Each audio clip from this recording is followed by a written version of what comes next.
Uber and Lyft drivers are always at war with their passengers over one thing or another. Whether it's whatever music to listen to, the star grade, whether or not to pick up minors or not, answer, don't do that. You absolutely do not pick up minors. But this new one is, well, might be the most tensious one yet. It could be the war of all wars. Whether or not you should have air fresheners in the car. Hey everyone, this is Kevin the Apptrepreneur, and a lot of us, whether we are driving for Uber or Lyft or not, like to have little air fresheners hanging on the window, not the window, the rear view mirror.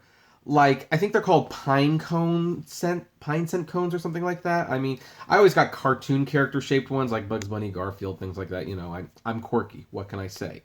And I mean, a lot of people keep them there for very obvious reasons. I mean, it makes the car smell nice. Like, and especially when you're doing Uber and Lyft, you're getting people coming in. Unfortunately, not everyone has bathed, and so the car can get pretty smelly. And so to combat the smelliness of some other passengers, you usually hang these things in your car, and they usually work. But what happens when customers find the scented pine hanger to be the issue, not anything else that comes in the car?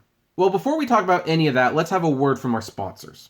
Times are changing for gig workers and the gig economy, and there are a lot more gigs from a lot more companies than there used to be. That's why when people ask me where they can go to find resources for the gig economy, I recommend gigworker.com. At this site, you can see what other gig workers are doing and discover better opportunities from industries, companies, resources, and even a forum where you can talk with other people in the gig economy. Gigworker.com is a great resource site, whether you work for Uber, Lyft, Postmates, DoorDash, TaxRabbit, Thumbtack, Upwork, whatever. There's a gig for you and there's a forum for you on gigworker.com. Gigworker.com for all your gigs. So here's the story from The Atlantic. Uber's drivers and riders are locked in a pine-scented battle. According to the article, when Kirsten Schultz slid into a Lyft and noticed several air fresheners shoved around the vehicle, she was nervous that it might become a problem. Schultz, a sex educator from Madison, Wisconsin, has asthma and is sensitive to smells. She's hailed a ride to travel just a few miles from a conference at Stanford University back to her hotel, but it was not long before the overpowering smell of air fresheners began to make her feel sick. Quote, I had the window by me down, trying to get as much clean, non-freshened air as I could. About halfway through the ride, I realized I am going to throw up. She says she spent 10 minutes gagging before the driver realized what was happening. He pulled over, and Schultz lurched out, vomiting the sidewalk, less than a block from her hotel. Schultz's predicament is an extreme case of how people react to the car fresheners commonly found in Lyfts and Ubers. Now, let's pause here for a minute because I do want to point out that this article starts out on the right foot. Because on the surface, it's like it's an air freshener. Get over it. Like, why would this be an issue? Like, we're there to make the car smell nice. Do you not want the car to smell nice? And in this case, this woman has asthma. And asthma is one of those situations where scents of all kinds can cause problems, as we just saw. So in this case, the driver was not doing anything wrong per se. He most likely had those air fresheners up because he wanted the car to smell good. But in the process, he came across someone who the scent was more of a problem than it was a good thing. Now, I mean, the question, of course, I have for her, and this is not like a condescending question, this is like a genuine curiosity. What if, say, the smell had been of cigarettes, or pot, or vaping, or something else? You see, these are the smells that come into the cars very, very frequently. And that's why we have the scent fresheners on there. Partially because, yeah, we like them, but partially because, the other smells are just as intrusive, but most people consider those far worse. They'd rather smell a Glade than a Marlboro in your car any day of the week. But let's continue this. Many rideshare customers consider the chemical smells of scented trinkets like little trees a mere fruity nuisance. Some might even like them. But for a lot of people, those little cardboard evergreens are a more serious problem. Responses to 2 surveys in the early and mid 2000s suggest that air fresheners trouble 19% of Americans with headaches, breathing difficulties, and other health issues. Recently, hundreds of rideshare customers have begun posting on social media about car fresheners causing similar problems, including triggering their asthma and in instances like Schultz, forcing them to leave their lunch on the sidewalk.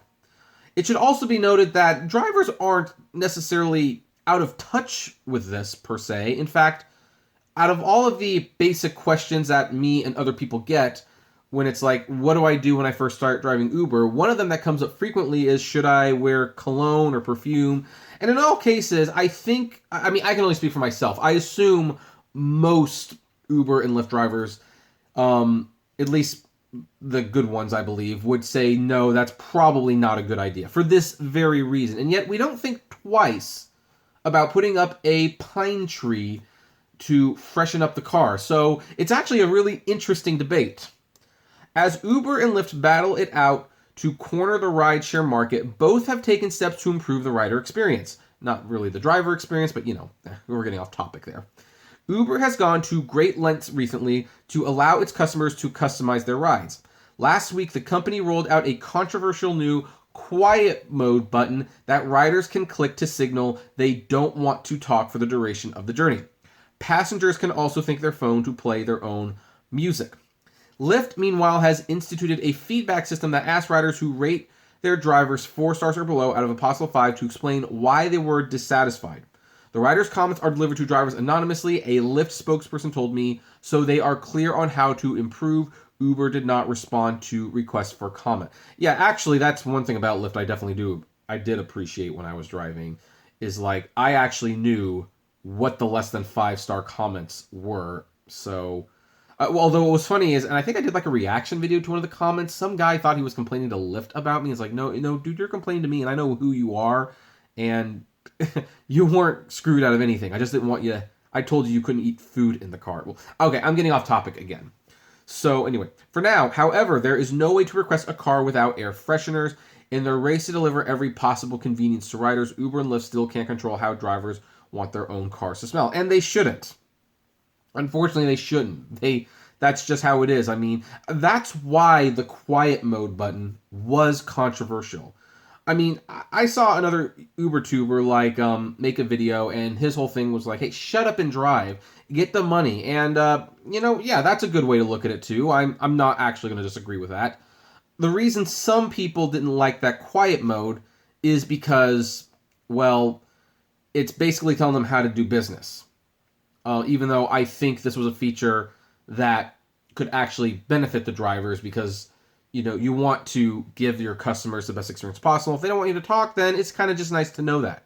But once you start, I told you at the time, it was a slippery slope, because the independent contractor status is hinging on that you can get on and off whenever you want, and that Uber and Lyft don't tell you what to do. Well, once you have a quiet mode, they're kind of telling you what to do. Once they start telling you not to put up the pine scents, they're telling you what to do. And then at one point, they might even start telling you, well, you have to dress a certain way. Well, they're telling you what to do. You're not really independent at that point. You are an employee. Anyway, we have a picture here where someone just went crazy. And by the way, folks, that's just excessive. That's absolutely excessive. If you're gonna have these pine scent things, one at a time is usually more than enough. But that's just me. The result is a mostly silent war between riders, many of whom would prefer their car fragrance-free, and drivers who are simply trying to please passengers and aren't always aware of the online backlash. Quote, air fresheners do not make the air fresh. They just layer a sweet artificial scent on top of the pre-existing stink, says the YouTuber Casey Neistat, who has been outspoken about the issue. Really? Casey Neistat. Okay, I know this is getting a little off topic. Casey. I don't always watch your video. I watch them sometimes. I don't watch them all the time.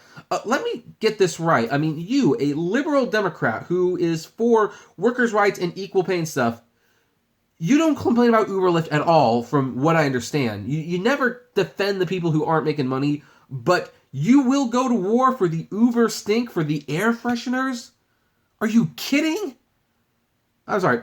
I see a link there. I might just have to respond to Mr. Nice Stack in another video, because you know what? That's crazy that this is the Uber issue he's taken on his mantle. Anyway, the aggregate stink is called Uber Stink. Little Trees, the manufacturer of popular evergreen-shaped air fresheners, did not respond to requests for comment, nor should they, in my opinion. Many riders have taken to Twitter to voice their anger. Is it like a rule Uber enforces that all of its drivers have to use a nausea-inducing air freshener? One man tweeted, "Okay, Uber, now I need a no black ice freshener option and we're set, or at least a low smell option. I get headaches, I'd say 75% of the time.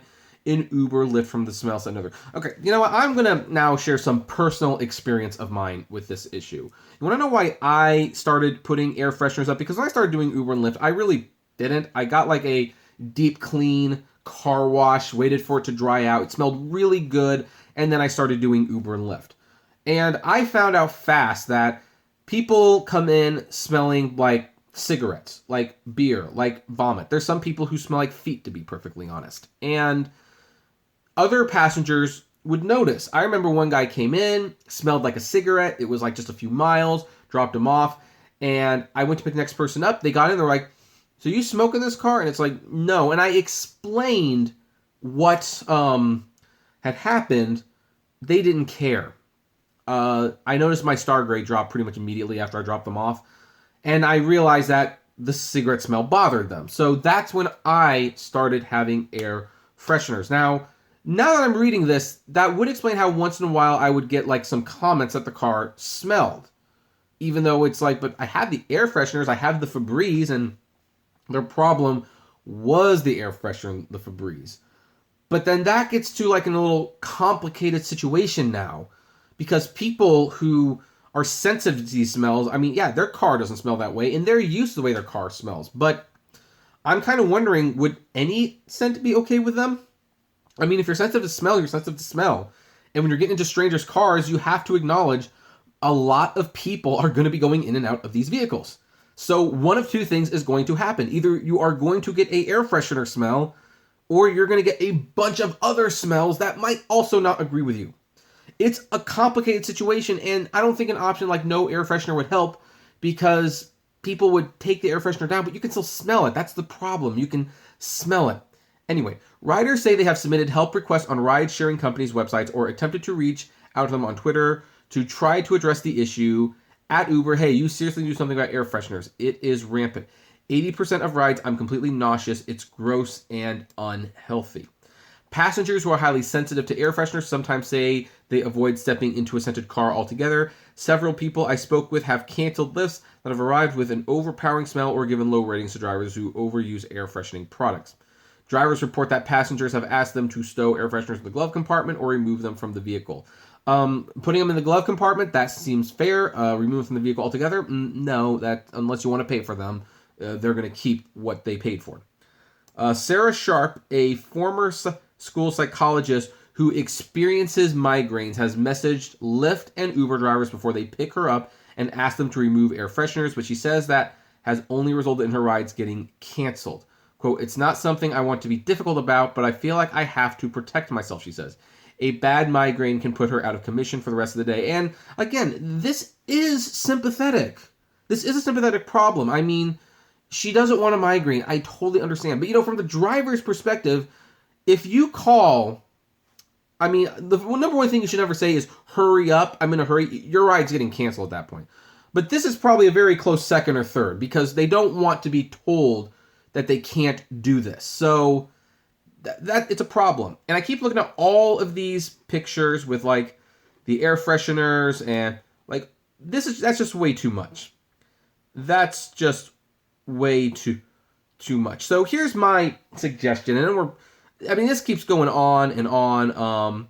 I see Harry Campbell got quoted in this. That's always fun to read Harry's opinion, but just look at this. This is just way too much.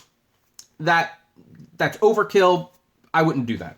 My recommendation, get a pack of them, put out one at a time. That is a fair thing you can do. If something gets really overpowering the smell, pull it off. I mean, keep your receipts. You can write this off as a business expense, but don't torture people like this. Anyway, that's where I'm going to leave this. I'd like to know what your thoughts are. Have you had this issue as a passenger, driver? Has it ever got really heated? I'd love to know. Comment below, like, favorite, share, subscribe. If you enjoy my videos, consider becoming a Patreon member. It's totally optional, of course, but even so, those $1 a month goes a long way to helping the channel run smoothly, and you get access to my Patreon's exclusive blog.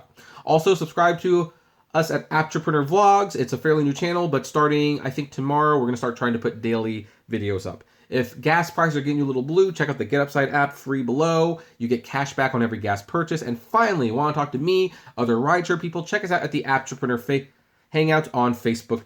Facebook.com. Yeah. Anyway. And as always, flame responsibly. Happy Memorial Day. Have a good one.